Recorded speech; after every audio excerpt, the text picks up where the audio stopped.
Arya placed instant ramen in front of me. There's only enough for the family. I couldn't understand what Arya was saying. Should I head home? Kevin said just that and started towards the entrance. Yes. I also stood up and followed Kevin. I'm sorry for everything that happened. Like emotions bursting out, I told Kevin everything up to now. How Arya had suddenly changed her attitude towards me. My name is Harper. I'm a 56-year-old housewife. My husband's name is Kevin. Kevin and I worked at the same company. It was what you'd call an office romance. I was in accounting, and Kevin was in sales, different departments, but he would often come to accounting. Kevin used to distribute souvenirs from his business trips to the accounting department.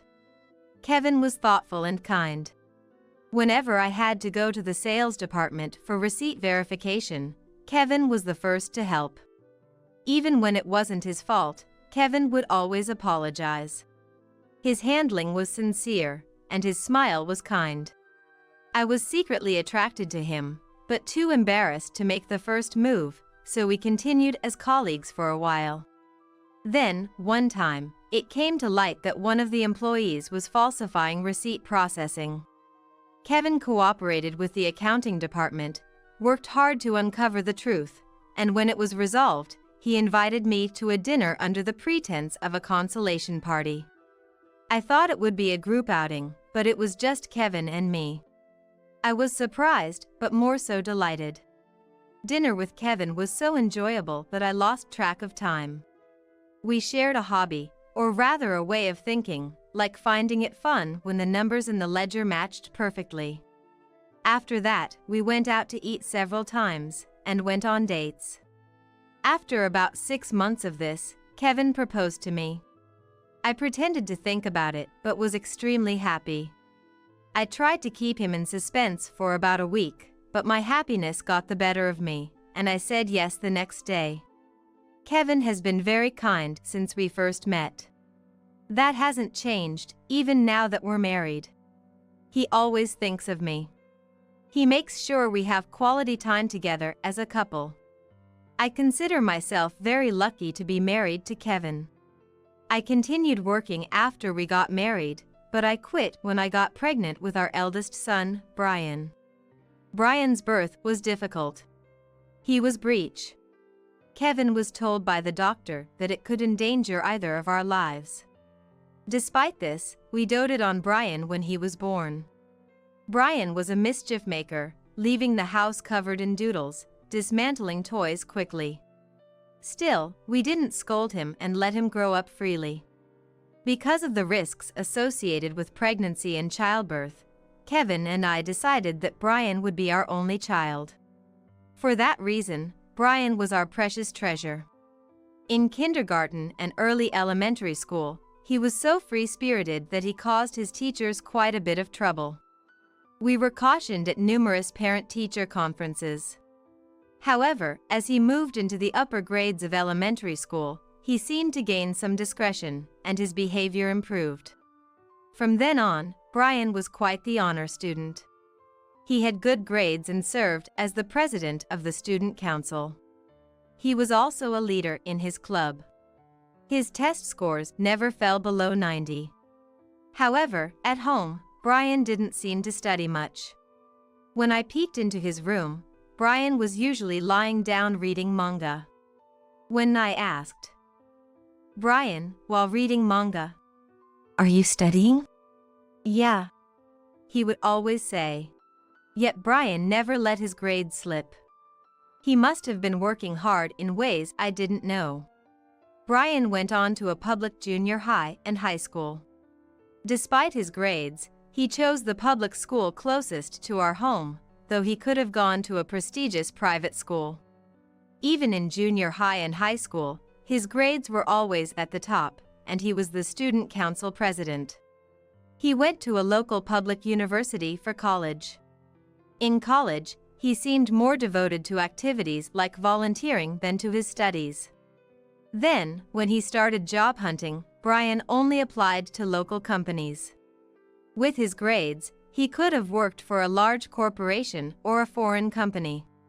I was puzzled why Brian chose such small companies. I asked Brian why.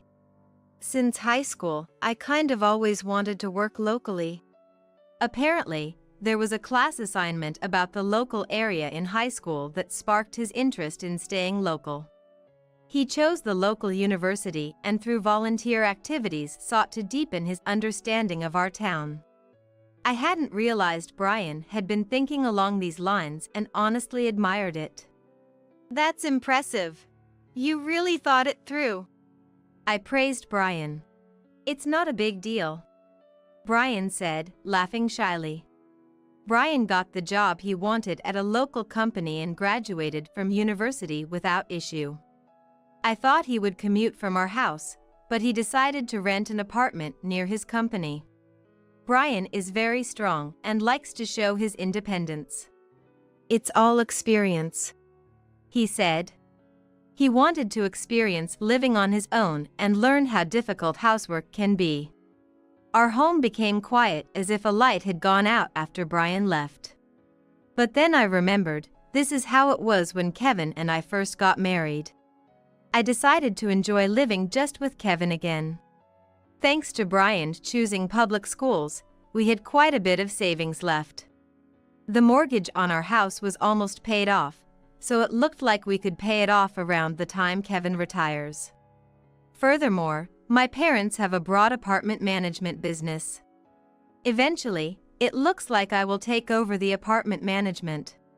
We won't have any financial troubles in our old age. Brian's apartment was close enough that he could come and go by bicycle, so he often came home. Thanks to that, I never felt lonely. After a few years of this peaceful life, Brian said, I have someone I want you to meet. It was when he was 26. Brian brought that woman home. Let me introduce you. This is Arya. Brian and Arya worked at the same company, and she was in the accounting department. Hearing that, Kevin and I exchanged looks and laughed. Brian and Arya looked at us curiously. Kevin started telling our story with a laugh. Listening to us, Brian and Arya looked at each other and laughed too. Arya was petite, with eyes that drooped down when she laughed, giving her a very cute and kind impression. Arya seemed restless, looking around our home. Her actions reminded me of a little bird looking around, which was charming. Kevin and I liked Arya right away. If only we had been suspicious at that moment. The trouble that followed might have been avoided. There was a hidden reason why Arya was looking around our home. Kevin and I failed to notice it. Nice to meet you. Arya's voice was very pleasant, and I thought Brian was lucky to have her. Arya was a good listener, and even the usually quiet Brian seemed happy talking with her. The four of us had dinner together and enjoyed a pleasant time. After Arya and Brian left, Kevin and I were relieved and happy that Brian had chosen a good partner. I felt like a weight had been lifted off my shoulders. Brian and Arya's relationship progressed smoothly, and they decided to get married. They had their wedding at a local venue and were blessed by everyone. Kevin and I were so happy. That day became one of the most memorable in our lives. However, we couldn't have imagined that from here, our lives would start to spiral downwards, with misfortune hitting Kevin and me. At first, we thought it was coincidence or maybe Arya wasn't feeling well, but it didn't seem to be the case. Her attitude towards me got worse day by day. When I tried to discuss what to have for dinner with Arya, at first, she pretended not to hear. The next thing she would say was usually, "What?" in an annoyed tone. I was taken aback by Arya's attitude. I was wondering what to have for dinner. Arya's replies were always cold. Oh, whatever is fine. Harper, you decide. The atmosphere wasn't conducive to discussion at all. Arya's attitude had clearly changed since we first met. And it was only towards me. Instead of getting angry, I was more confused. I didn't want to ruin my relationship with Arya, so I ended up being more submissive than necessary. Then how about beef stew for dinner today? Arya replied with an air of inconvenience. That's fine, I guess. And cut off the conversation with me. I immediately started preparing the beef stew. Then Arya, without offering to help, would always mutter to herself with comments like, "What about the ingredients, the spices?" I ignored her words and silently continued cooking. While cooking, I wondered if I had done something terrible to Arya. But I couldn't think of anything. Did I say something unpleasant to her? Did I do something to offend her? I tried desperately to remember. But nothing came to mind. Honestly, I had no idea why she was acting this way. Arya's attitude didn't improve after that. Every time Arya treated me badly, I wondered if I had done something to her. However, I couldn't understand why Arya was treating me so badly. I felt like the reason for Arya's change in attitude wasn't me, but something else. This was just a feeling, without any certainty. A year passed, and Arya's attitude towards me remained unchanged. In fact, it got even worse. "Harper, this food looks disgusting." Arya began to openly criticize my cooking. Unlike before, she now blatantly insulted it. "Doesn't the seasoning seem too strong, and doesn't it look unappetizing?" I couldn't help but talk back. "We always eat this at home." Arya responded to my words with a mocking laugh. "Is that so that's lame?" I was honestly quite irritated by Arya's attitude. "If you're going to complain that much, next time you can cook by yourself." "Scary! Harper, you're scary!" Arya exaggerated her fear in a loud voice. Probably so that Kevin and Brian in the living room could hear. I was scared of this calculating side of Arya. Anyway, Arya's attitude was only visible when it was just the two of us. She kept making provocative comments to me. I thought many times about discussing it with Kevin or Brian. But I just couldn't bring myself to do it. Arya was very devoted to Kevin. She also got along well with Brian. So I thought I just had to endure it. I didn't want to ruin the relationship. "Tonight's dinner is a gilo made by Harper." Arya served the dish with a huge smile. Knowing the Arya from the kitchen, all I could do was give a wry smile. Kevin sat down, saying, "That looks delicious." Brian also smiled. "Harper can cook delicious meals, and she's good at laundry and cleaning. I really admire her." Arya turned to me with a smile. Honestly, I felt sick. "Harper, you're really amazing." The two who didn't know the face Arya hid behind her smile looked at her fondly. "Thank you." I returned a smile as if to keep up appearances. Anyone who didn't know would notice my expression was forced. If they saw Arya's smile, they wouldn't think she treated me badly. I feared being called a liar by Kevin and Brian. I thought if I kept enduring without consulting anyone, Arya's attitude might change. However, Arya's harsh words and attitude towards me never ceased. Arya continued to complain about the food I made. But she never did anything herself. And the cleanup too. And she would quickly complain about anything even slightly dissatisfying. One day, Arya threw unbearable words at me. "Harper, are you sane with that seasoning?" I couldn't endure it and snapped back at her. "Do you have a problem?" Arya pretended to be shocked as usual. "Eh? No, I don't. Scary." "What do you mean by that? Stop belittling me already." Arya seemed slightly taken aback by my earnest gaze. "I'm not belittling you," she muttered, biting her lip and glaring at me. "It's always truly unpleasant with you," I continued. "Shut up! A woman like you!" It was as if Arya's mask had slipped. Her face contorted uglily all of a sudden. Being treated roughly is just about right for you. Arya continued to berate me. Towards me, Arya said, You're really pathetic. Ugly face and nasty personality. The idea of you being a MIL is unbelievable. Her insults were relentless. To belittle me to this extent must mean she really dislikes me.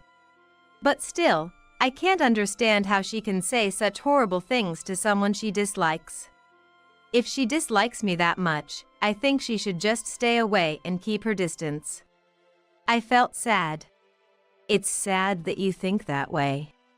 Arya raised her voice in a semblance of panic. No, I really can't take this anymore. Hey, are you okay? Kevin called out from the living room. Arya's loud voice had reached the living room. I heard a loud voice. Brian came into the kitchen. Brian came from the living room to check on Arya and me arguing. Seeing Brian's face, Arya seemed to regain her composure. Sorry, there was a cockroach. I went along with Arya's act. Yes, that's right. Sorry for making a fuss. Arya said. We've dealt with the cockroach, so it's fine now. And pushed Brian back towards the living room. Brian said, Okay. And went back to the living room. Neither Arya nor I wanted to involve Brian and Kevin. This was a problem between Arya and me. Our relationship did not change after that. An unpleasant atmosphere continued to linger between us. However, about half a year later, happy news came to Brian's family. Brian and Arya were expecting a child. I hoped this would change my relationship with Arya. Arya, being cautious with her pregnancy, reduced her visits to our home. For a while, I regained a peaceful daily life. During Arya's absence, I kept thinking about why she changed her attitude towards me. I could think of nothing. There was one thing that bothered me, but could that really be the reason for her attitude? Dismissing it as impossible, I shook my head and went shopping. When Arya entered her stable period, Arya and Brian came to visit our house. I thought that having a child would calm Arya down. But that was wishful thinking. Upon seeing me, Arya resumed her terrible attitude. Different from Harper, it's growing well. I told Arya. Take care of yourself and rest on the sofa. But Arya showered me with harsh words. No thanks. Who knows what you'd cook if I left it to you? Furthermore, I need to keep an eye on you. Arya said. What does she mean by keep an eye? So, this is how Arya sees me. You can talk back, but I'm fine with anything said by you who could only have one child. I responded calmly. Oh, is that so? But inside, I was far from calm. I felt guilty for not being able to give Brian siblings. I harbored a sense of apology towards Brian in my heart. I poured love into Brian and had more time to engage with him. Kevin and I were able to lead a relaxed life. I had no regrets about that. As I fell silent, Arya continued to taunt me. That reaction can't even talk back. Pathetic. I didn't understand what Arya wanted or why she was doing this. Feeling it was futile to engage any further, I ignored Arya. A few months later, Brian and Arya's healthy baby girl was born. For Kevin and me, she was our first granddaughter. We were incredibly happy. We eagerly awaited the day we could meet our first granddaughter. I hoped that having a child would improve my relationship with Arya. With my experience in parenting, I thought I could offer Arya plenty of advice. But my hopes were not fulfilled. This became clear at the first granddaughter's unveiling party. The truth behind Arya's actions towards me was also revealed. A week after Arya and the baby were discharged from the hospital, Kevin and I rushed to Brian's apartment with gifts for the birth celebration. We brought loads of presents for our granddaughter, including swaddles, a baby carrier, diapers, and formula. Arya looked a bit worn but appeared healthy. I was bothered by her cold gaze when she saw me, but I was too eager to see my granddaughter to care. The first granddaughter was sleeping in her crib. The thought of Brian becoming a dad was deeply moving. Brian seemed to have taken on a more mature look. I laid out the groceries I had bought on the table. Thinking they wouldn't have had proper meals just after the birth, I had bought plenty of ready-made food for Brian and Arya.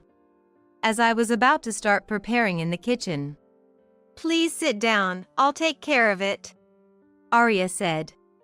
"You don't have to push yourself," I replied, but Arya insisted and pushed me down into a chair. "It's okay." I sat down, feeling overwhelmed by Arya's insistent behavior. Arya plated the ready-made food and served it in front of Kevin and Brian. "Please eat." I thought my portion would come next, but Arya placed only one plate on the table. Not in front of me, but at her own seat. I had a bad feeling but remained silent. "Oh dear, I forgot Harper's portion." Kevin and Brian laughed. It seemed I was the only one with a bad premonition. But Kevin and Brian were soon frozen by Arya's next action. Arya placed instant ramen in front of me. "There's only enough for the family." I couldn't understand what Arya was saying. As I sat there stunned, Arya added insult to injury with a laugh. "You're not family. You're a stranger. Isn't that obvious?" I didn't understand what she meant by not being family. I realized Arya's feelings towards me hadn't changed from before. Then Kevin stood up. "Shall we go?" With just those words, Kevin headed towards the entrance. Yes. I also stood up and followed Kevin. In the apartment lobby, I apologized to Kevin. "I'm sorry for what happened." Kevin looked at me with a gentle smile. "It's Arya who's in the wrong." "What happened?" I told Kevin everything, like a dam bursting. About how Arya suddenly changed her attitude towards me and pretended to be friendly in front of Kevin and Brian. Kevin looked into my eyes and nodded slowly. I asked Kevin why he believed everything I said. "Well, I never imagined Arya would do such a thing. If I were in Kevin's position, I would think the same. Arya had been very cunning. Harper, you wouldn't lie, especially not to speak ill of someone." Kevin trusted me. I was really touched by that. Kevin muttered to himself as if talking to himself. "It would be unthinkable for me, her husband, not to believe Harper." Tears welled up in my eyes. Kevin handed me a handkerchief with a laugh. "I'm also to blame for not realizing it sooner. It couldn't be helped. I had kept it all hidden. I'm really sorry." Kevin's words made me cry uncontrollably. "Don't worry about anything. I'm here for you." Through tears. "Thank you," I said. How dependable Kevin was. I was moved by Kevin's kindness. As we were about to leave the apartment lobby, my phone rang. It was from Brian. Feeling guilty for ruining the celebration of our first granddaughter, I answered the call. Brian's call. "I want to have a proper discussion, so please come back." A proper talk. He wanted to apologize for Arya's rudeness and mentioned that Arya had been acting strangely. After consulting with Kevin, we decided to go back. Brian welcomed us at the entrance and led us to the nursery, which was already set up with a study desk and bed. I couldn't help but laugh at how prepared they were.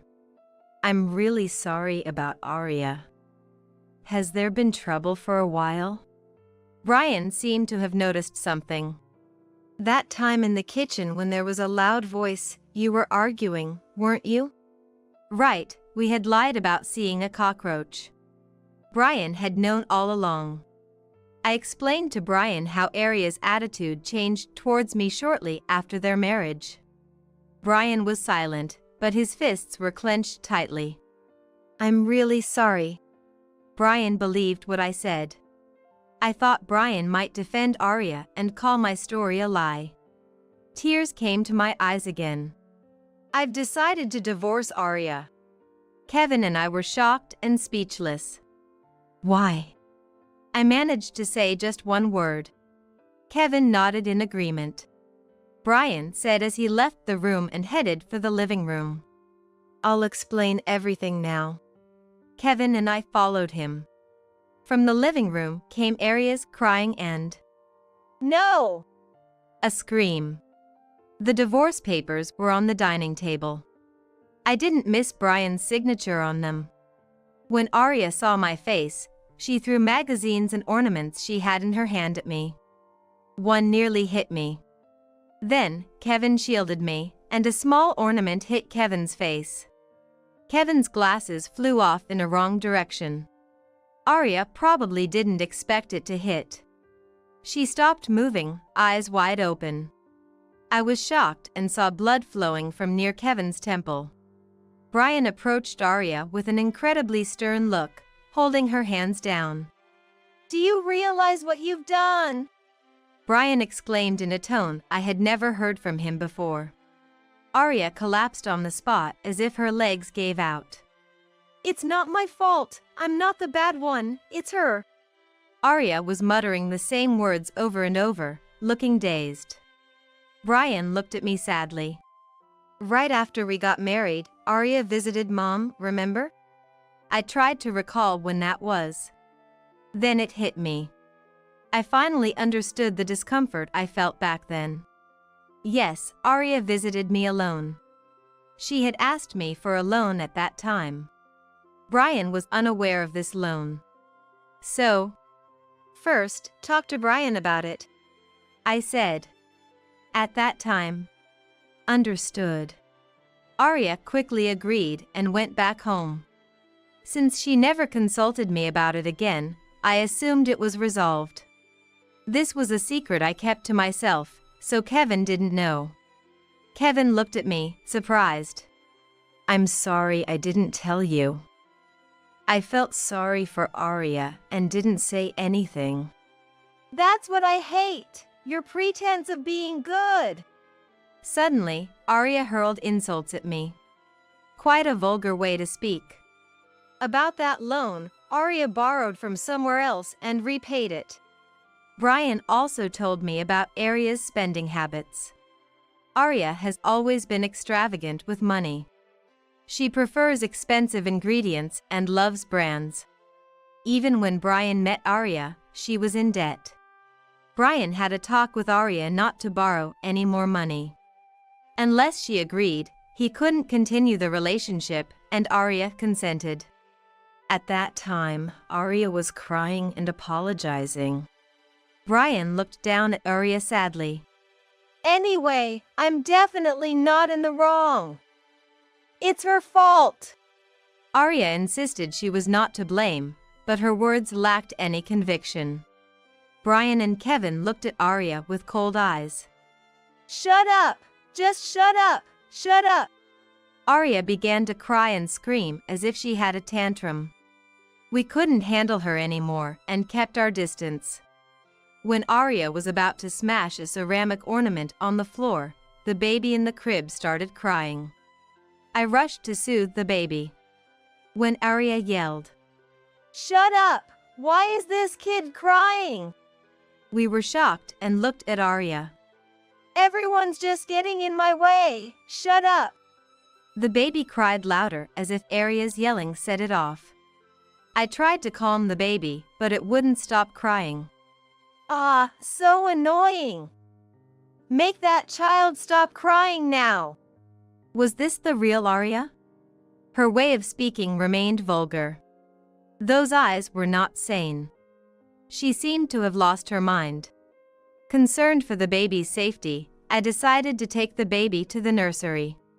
"Where are you taking him?" "Because I don't know what you might do." Arya was yelling to let go of the baby. Arya, put down that ornament in your hand first. Arya looked at the ceramic she was holding up. Is it okay to show that to the baby? Kevin's calm words seemed to bring Arya back to her senses. She quietly put down the ornament and covered her face with both hands. Arya started crying loudly. In the end, Kevin and I decided to take care of the baby that day. We left Brian and Arya to talk things over slowly. The next day, Brian came to our house. Brian looked haggard but somehow refreshed. In the living room, Kevin and I heard the story from Brian. It was a dreadful one. Yesterday's story was about Arya's terrible spending habits. Despite Brian's persuasion, her spending habits did not improve. In fact, they had gotten worse. Arya, who had been borrowing money from everywhere, had set her sights on our assets. When I heard this, I understood why Arya had looked around our house when she first came. She was checking if there was anything valuable in the house, whether we were wealthy. Then she tried to extract money from me. However, she seemed to have borne a grudge after being refused. That's why she started treating me harshly. I shivered in fear. It wasn't that I was mean and refused to lend her money, I just wanted them to discuss it as a couple first.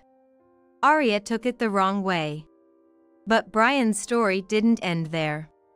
Arya had been acting strange lately, so Brian had hired a detective to investigate. As a result, Arya's affair was discovered. Moreover, Arya was conspiring with that man to steal Kevin's life insurance money. I was shocked. How could it be? Brian nodded silently. They were planning to make it look like an accident. Brian continued the story with difficulty. Arya was tormenting me, trying to drive me out of the house. She planned to get rid of Kevin once I was out. What a thing to do. Arya had such a terrifying plan. I shivered and hugged myself. Brian had decided to divorce after receiving the report. He was about to discuss it when this incident happened. Brian said he was going to report it to the police. We can't stay silent about this. Indeed, if left unresolved, Arya might repeat her actions. She would take it for granted and do the same or worse. Arya should be properly dealt with, Brian said. Kevin agreed. I told Brian it was for the best too. Brian reported to the police, and Arya was arrested. Since she was trying to fraudulently claim the insurance money, it was natural she was caught. Arya's diary specifically detailed how to obtain the insurance money. Brian and Arya's divorce was finalized while Arya was in custody. Arya seemed to have claimed custody, but naturally, it went to Brian. Even the lawyers were appalled by Arya's claim to custody.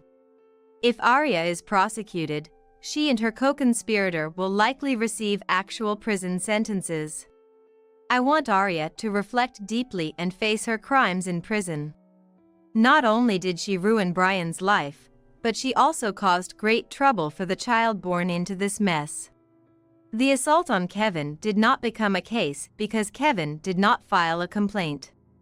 That was typical of Kevin's kindness. With Arya gone, peace has returned to my heart. I sleep well at night, and my heart doesn't race when I visit Brian's house. Life with just Kevin and me has been peaceful. The times Arya stirred up trouble seem like a lie to me now. Brian and the grandchild live together. Fortunately, Kevin and I live nearby. We help with everything from childcare center drop-offs and pickups to meals. Above all, being able to watch the grandchild grow up close is a joy. If things continue this way, Kevin and I might see the grandchild's coming-of-age ceremony. The grandchild was a baby, so he doesn't remember mom. It might be sad, but it's probably better that such a mom isn't around. Besides, it seems Brian has a girlfriend. The grandchild whispered it to me as a secret. I'm looking forward to Brian introducing the woman he wants to introduce. There's only enough for the family.